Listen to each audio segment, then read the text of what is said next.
Mortal Kombat came out in 1992 to much critical acclaim. However, there was a ton of controversy. Part of that controversy stemmed from the fact that the game included an enormous amount of violence. And that does not just come from the fact that this is a fighting game. We're talking about blood, Johnny Cage wins. gore, Raiden wins. and when I'm talking about gore, this is heart rips, spine rips,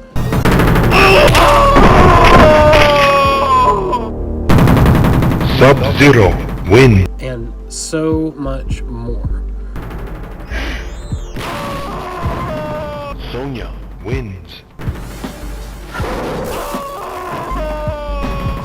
Scorpion wins.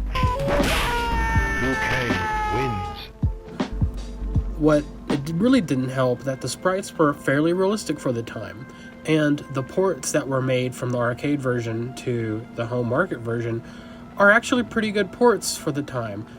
Today, I'm focusing mostly on the Super Nintendo's version of Mortal Kombat. There were two ports made for the larger home consoles, which are the Super Nintendo and Sega Genesis, and then there were mobile ports for Game Boy and Game Gear.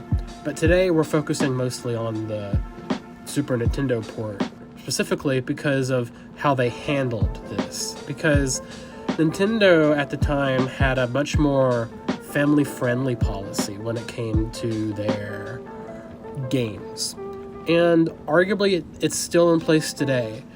But for the port for Mortal Kombat, they went a little bit above what you might have expected. Rather than include the blood, because in the arcade version, when you're hit, blood splatters. What you get instead is this kind of gray liquid, which is actually meant to be sweat. The sweat effect is just kind of a palette coloration of what was the blood. But if you have a Game Genie, this can actually be changed back. So for those people that actually wanted to keep all that in, all you had to do was own a Game Genie, type in the code, and suddenly you're playing Mortal Kombat as is intended in all its bloody and gory funness, whatever the word you would want to use there is. The game itself is actually a very fun game, even on the Super Nintendo. The port itself might be unpopular, however, I honestly think that it does a pretty fantastic job at porting Mortal Kombat.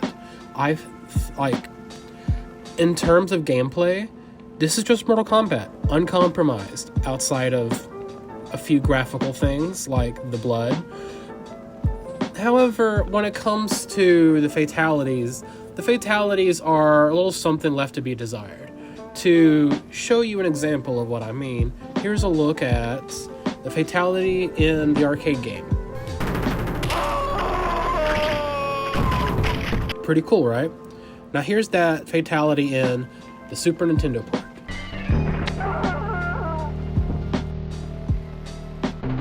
Not as cool, right? It's a little bit disappointing, probably, but that's just to be expected. When it comes to this particular port, gameplay-wise, I think it holds up to what it is trying to port, but it kind of misses the mark of the brutal, just violentness, and how that itself is part of Mortal Kombat's character. But I think while it did compromise a lot of that, I think that being able to type in a code and remove a lot of these restrictions, honestly, I think that makes this port hold up despite all of the myriad of changes that they went for.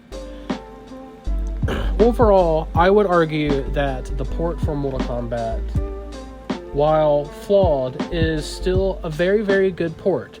The game's still very fun, and there's not really much more to it. It's a fun game, and while if you were probably wanting less sanitized version of the game. I think that a very solid version of the game is here, with all the secrets and character as intact as they could be on a Super Nintendo at the time.